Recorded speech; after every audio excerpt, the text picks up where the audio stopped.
It's my favorite song. Okay. Hello, I'm Martha. Oh. Hi, I'm Elliot. Hi, I'm Anna.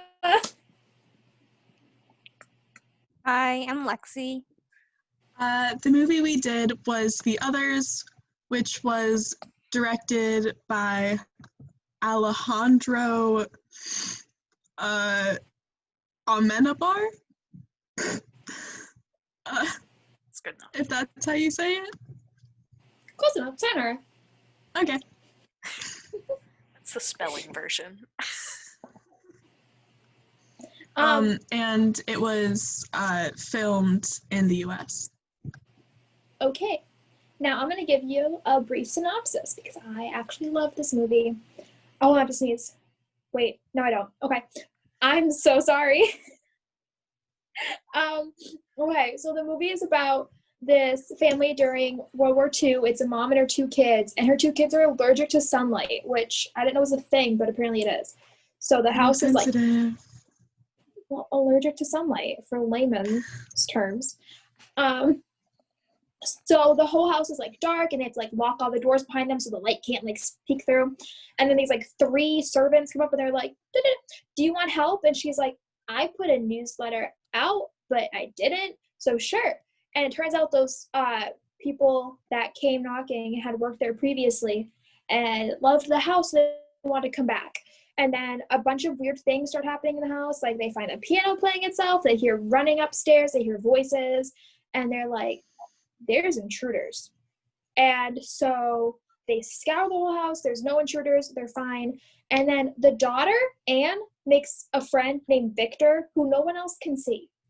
And that is a little sus because then I think that like this sounds like Victor and this like old woman. And should I give spoilers? Yeah, we assigned the movie. So basically, we find out that the servants were ghosts that came to introduce these new ghosts, the family, to the ghost world because they hadn't yet realized they were dead. And so they're dead. The mom killed them. And then she killed herself. Fun. And suffocated them with the pillow and then shot herself with a rifle. Let's make it gory. She did that. Yeah. She's seen a little. And then bang. I'm very caffeinated. I apologize. And so, anywho, they find out that the people that thought were intruders were actual people living in the house. And then they gotta get rid of them. And they don't want anyone else living there. They want that to just be a house for the ghosts. And that's how the movie ends. I think the ghosts deserve it. They deserve the house. Yeah. I think like they deserve to be dead, and I was like, oh my god. I mean, maybe the mom. It reminded me a lot of the Murder House season in American Horror Story. I don't know if anyone else watched American Horror Story. Nope. Okay, so let's move on. Not to be harsh, but uncultured. Okay, let's talk about just first the initial theme of this week before we get into any other stuff. So the continuum, realism, classical Hollywood, formalism. Where are we landing it? I feel like it's more towards the middle, if anything, leaning towards formalism. Because I have like examples for formalism and naturalism for like shots that they did. Like for naturalism, there was one where I don't know if this is naturalism. I think it might be, where it's like the mom's point of view, and she's walking around and she sees Anne on the floor and she's in the dress, but she's got like the old woman's hand. I hated that, the close-up on the hands. I know. I was like, I held my cat a little tighter. I was like, come here, comment. Anyway. And then formalism was literally like the first shot where it's the mom in the bed and she's screaming, and then like the camera like turns like 90 degrees and she's not actually standing up, she's laying in a bed. That's crazy. So I was kind of like towards the middle. Yeah. I was agreeing. Okay. I think it was pretty, I feel like it's hard for a horror movie to be wholly naturalist or realistic. I feel like in order for something to be scary, it needs to put you on edge. It needs to feel like something's not right. And Yeah. so in that way, it's more formalist. I think also like the uncomfiness of formalism, like how it's like not really how you would see the world, adds to the horror. Disconcerts Because you. yeah, it's supposed to make you not feel comfortable. So to put you in a sense of like, this isn't how the world normally works. I already feel out of my element and I already feel like exposed kind of. I think I felt exposed in how like the movie was made because you didn't feel like you were in your own world. You felt like you were in a new world, so thus exposed. And so I think that added to like the horrorness of this movie. I feel like a lot of times they used naturalism to almost make it seem like the reality of in the movie is more unrealistic, if that makes sense. So like uber realistic. kind of just going back to like going back to that one shot where the mom sees the daughter. I don't know why this is just in my head. I just vividly remember that scene. But like it's showing her point of view entirely or almost entirely. And I feel like seeing from her eyes makes it almost that much scarier, because if you were in that situation and you were seeing what was happening with your own eyes, like that would be horrifying. If we had seen this from like an outside point of view and it was just like a static shot from like the ceiling, it would just be like, oh, that's crazy. She's like walking up to that weird thing on the floor. But no, we had her eyes. We're like, oh, what's it gonna be? What's her face look like? Ooh, ooh. You know what I mean? Sure. Yeah, and like I would say I would say it's like classical Hollywood realism. Like mostly, like I feel like there are going to be different sort of elements that could point to like different like types of films. Like it could be more naturalistic at times, but I felt like a lot of the edits were just obviously you could tell. So I felt like at times like when the ceiling was rattling and like Grace was like, whoa, what's happening? And then the tilt up to show that, like I felt like that was a very obvious like camera movement and like you could tell. And there were other like things like just the editing was definitely somewhat seamless, but it wasn't exactly reality. Like it was to me like more of like realism, and there was also like some dissolves and there was like a pan shot, so I felt like you could clearly tell some of like the editing and camera. Also with like the acting, like you could tell like it was scripted. Obviously with films like you can tell, but the language, like when they talked, it was so clear. They never stuttered, they never like mumbled or had anything like that. So I felt like, especially like Grace talked, she was always so clear and concise. So I felt like that was something that could show more of like the classical Hollywood realism than like naturalism. I actually feel like that was part almost more, that almost made me lean more towards it being formalistic.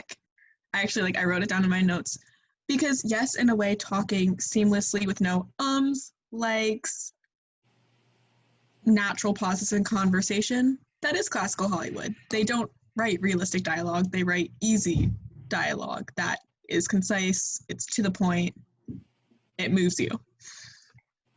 But these people talk like Victorian children. Like they talk so formally, and I remember noting down.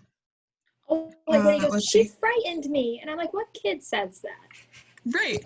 They're speaking in British. British. It's British. I looked up the ages of the kids, and like the girl Anne, the actress herself was 11 at that age, and I'm assuming she's probably playing around that age, if not younger. And the brother was probably around 7, maybe.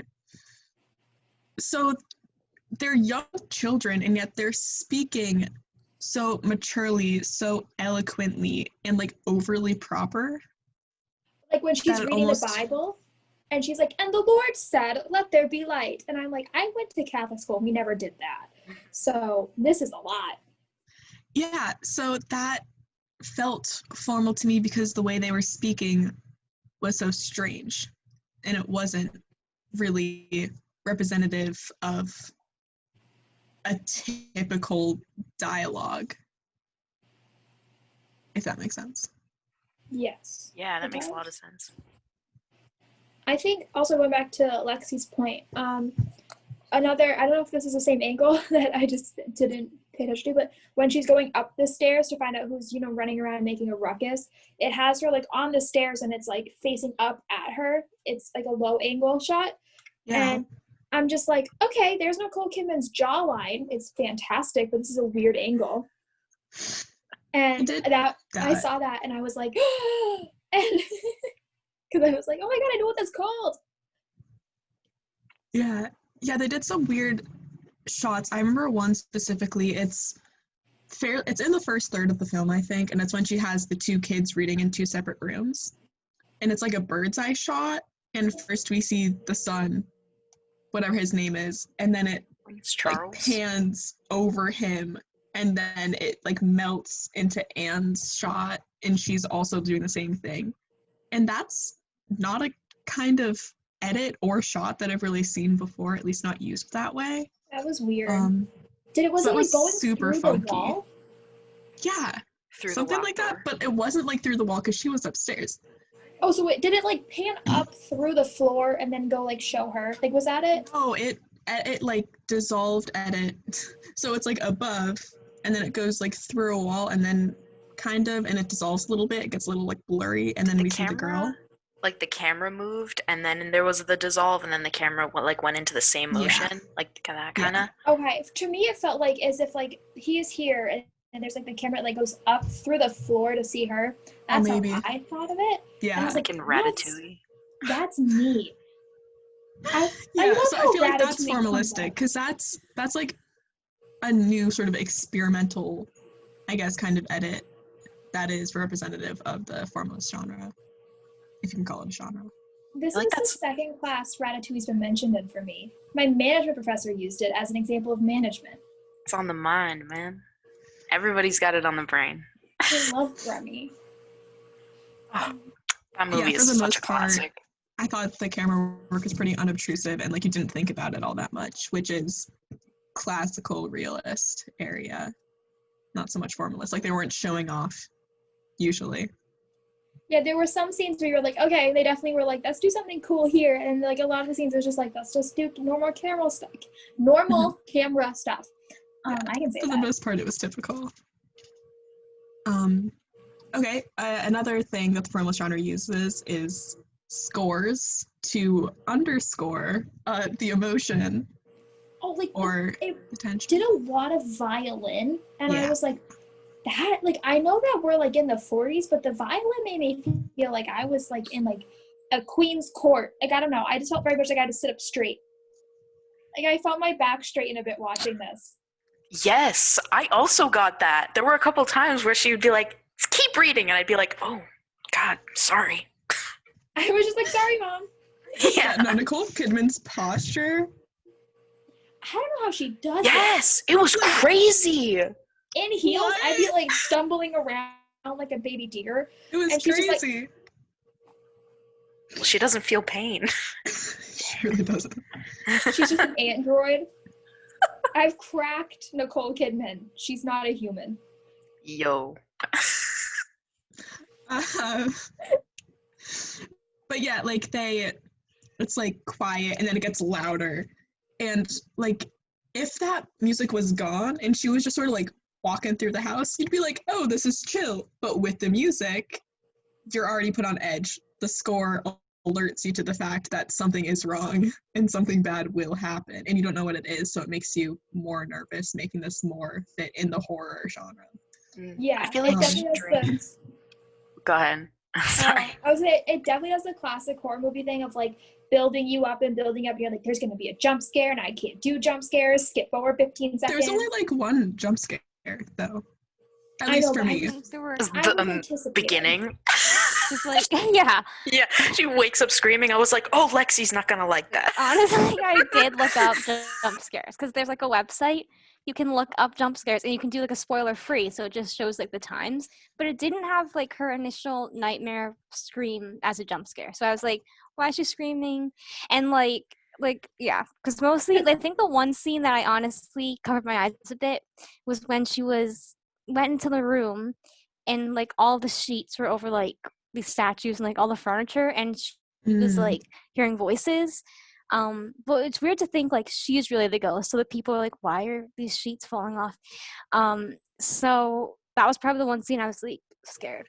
So I Oh yeah. found the scene that like I thought you'd be scared of, and I don't know why I thought this. The scene where like they're having the seance and the ghosts are like, "We're not dead, we're not dead," and they just keep screaming it, and the lady's just writing like scribbles, and the guy's like, "I can interpret this." I don't know why, but I thought you'd be There's like these terrified. huge that was messy we're disturbing. not dead. It was yeah, that was like disturbing to know like in that moment, like, oh, like they're ghosts and like she killed her children and like but Knew that from the beginning though.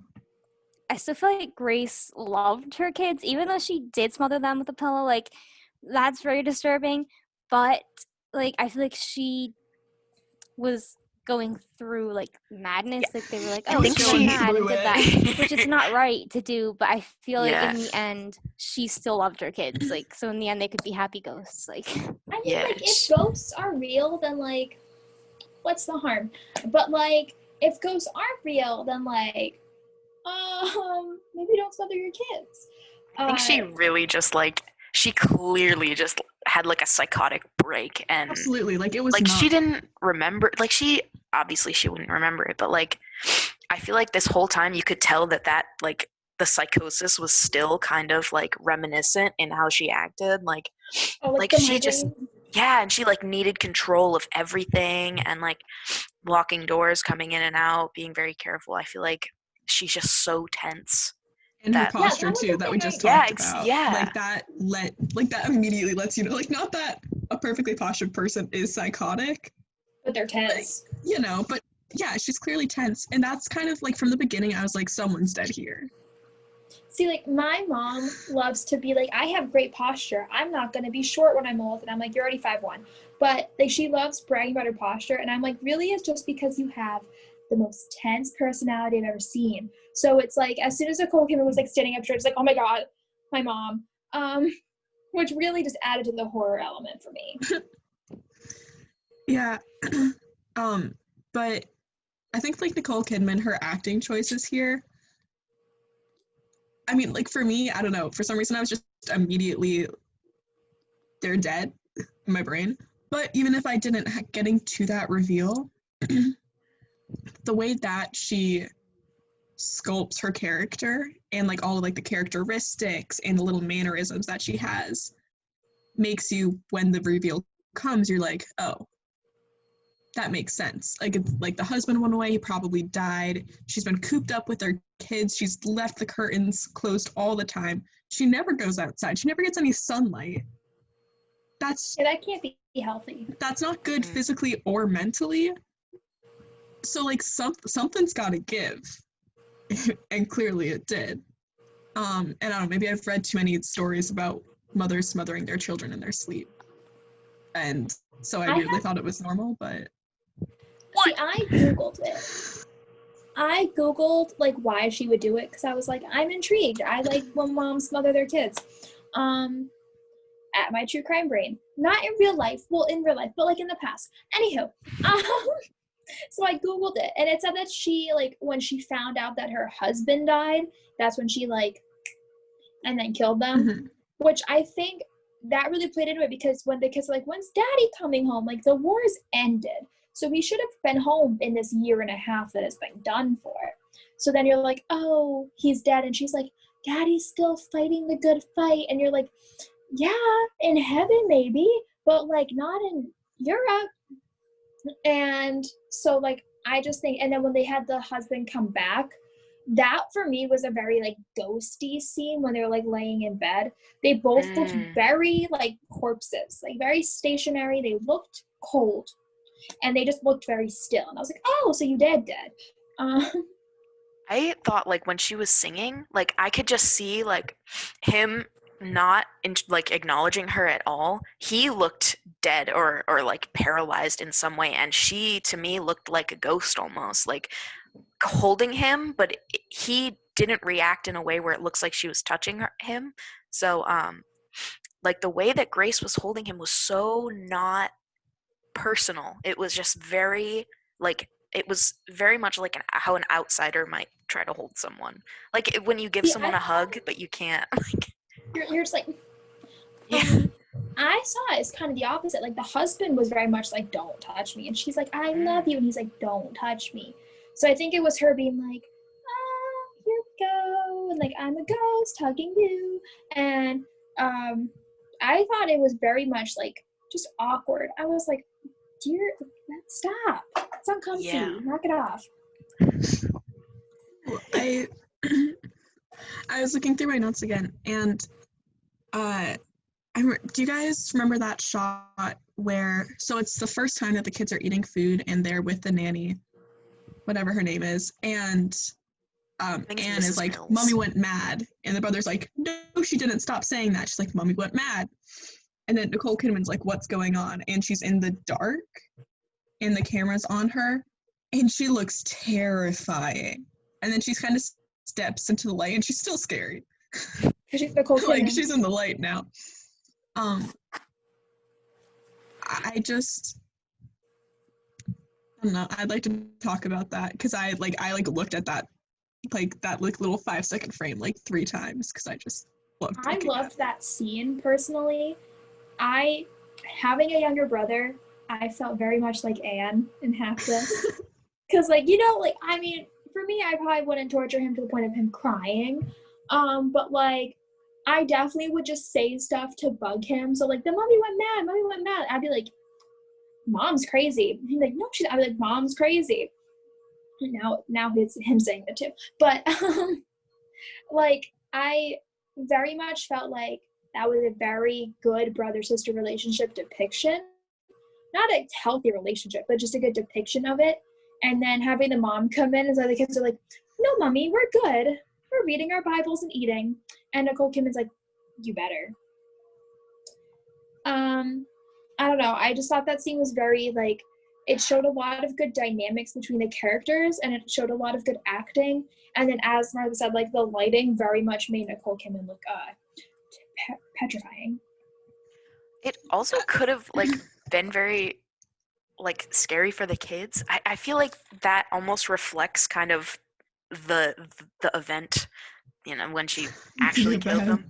But like just her coming out of the shadows, like, and them getting restless and her immediately just dominating the situation. And as soon as she steps in, like if I was those kids, there is no way I would have shut up. I would have been way too mad. I would have gone to my room that night. No dinner. Absolutely no ice cream after.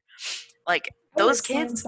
Oh my god. Yeah. Like it is like how much control that she has when she steps onto the screen is very reflective. Yeah. It could be but reflective. Also, yeah, in person like, character. It's the cheekbones. They just give you authority.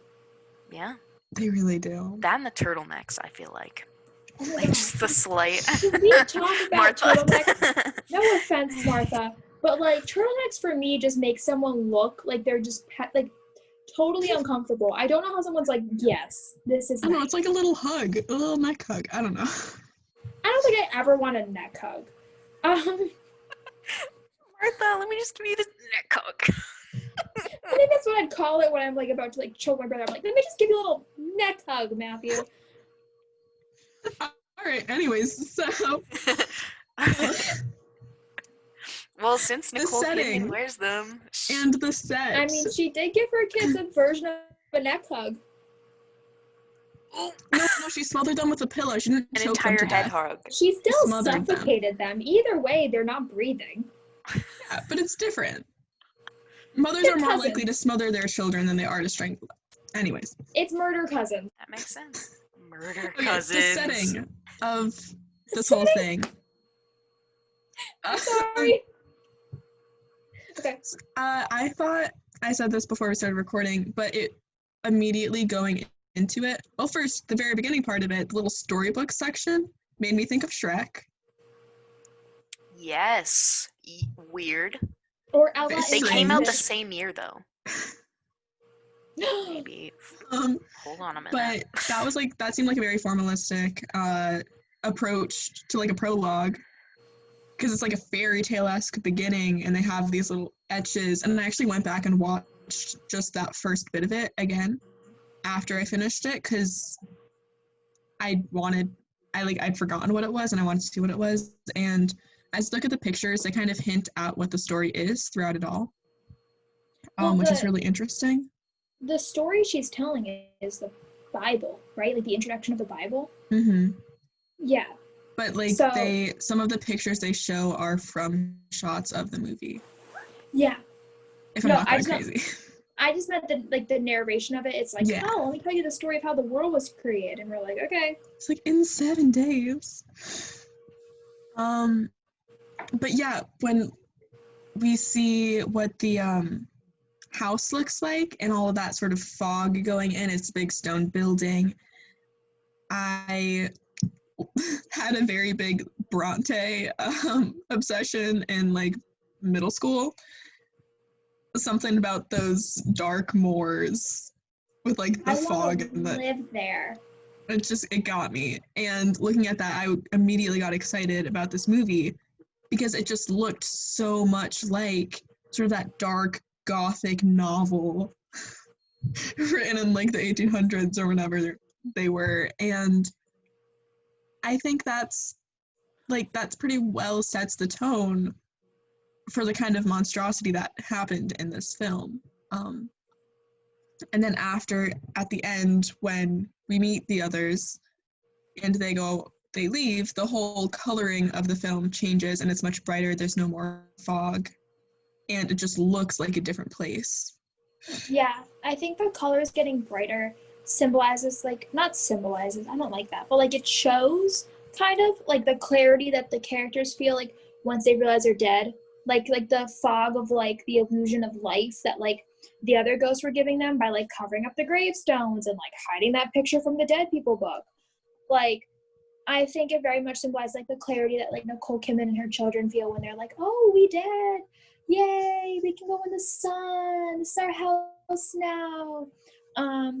I just think it shows that, but in like a more like a visual thing versus like it's showing, not telling. Yeah. Yeah, and I feel like I don't know, I feel like the whole twist, like I really did not suspect they were dead at all. Like I thought it was just like a haunted house story and like well it still is. But like I thought that it was like they were just like being haunted and like so the actual like ending I was really surprised. And like you look back like, oh wow, there were hints like they don't really eat. They sleep, but they like don't know they're dead. So they don't really like what got me confused was like how do they not like well only Anne saw Victor, like she was the only one, and to think about that scene when she was in bed and what's her brother's name, Nicholas? Yes. Oh yeah. And so Yeah. like she was like, oh, Victor's like opening the curtains. That was like it's weird thinking Victor was the one actually being haunted and like actually scared. So like it's weird to think this whole time they're like, oh, we're like being haunted. But really they were the ones doing it by constantly closing the curtains. And so that's why they removed the curtains because they were like, these ghosts are just annoying. And so I did not make like, that connection. I just and got so I that. think I did That's also big brain, Lexi. after watching the film, I was like, okay, so I'm gonna look up the others ending explained because like I get it, but like I do sort of want to see like what are those like little details, and like what was I saying? I just had a thought, but like in the end, oh, I was thinking first when the servants were like, we have to convince them or whatever. I was like, oh, they just want to like take over the house. I don't think they were ghosts. Like And some then when I like found out parasite that they were ghosts, situation. I was like, oh, they're dead. And I didn't think that the family was dead as well. So that was like confusing to me, but it was interesting to see. Like first I thought they were just like taking over the house, but then to know the actual family was dead as well, that just added like a whole layer. And it also got really sad at the end and dark. It was a little bit disturbing, but it wasn't like the worst horror. So Yeah, but I thought the kids were dead, and I thought the mom had killed them, but I thought she was seeing their ghosts, and she was the only person alive in that house. So that was, but that curtains thing, I did not. Yeah, I was just like over that. Anyways, who was gonna talk? I want. What's gonna say something? Never mind. Well, we are almost at time if we want to wrap up, or we can Yes. keep going. Up Oh to wait, y'all. I know what I was gonna say. It was just praise for the gardener, Mr. Tuttle or whatever his name was.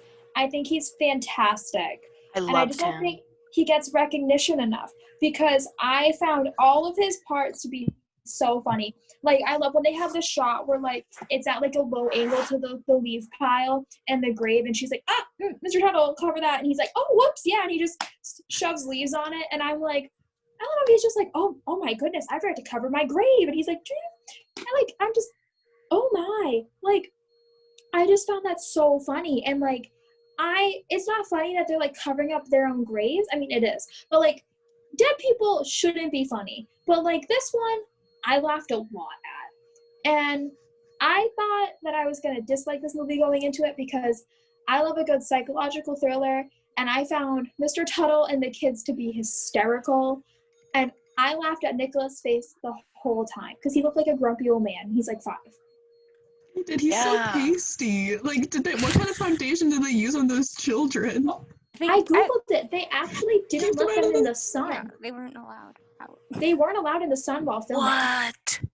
Yeah, and then like they Wow. also put makeup on it, but they weren't allowed in the sun. And then I don't know why, but like when Nicholas goes like this, like his forehead bulges out a lot, and he just looks like an old man. He's just like, "Mommy didn't go mad," and I'm like, "Okay." Because I he's just stared at wise. his forehead for half the movie.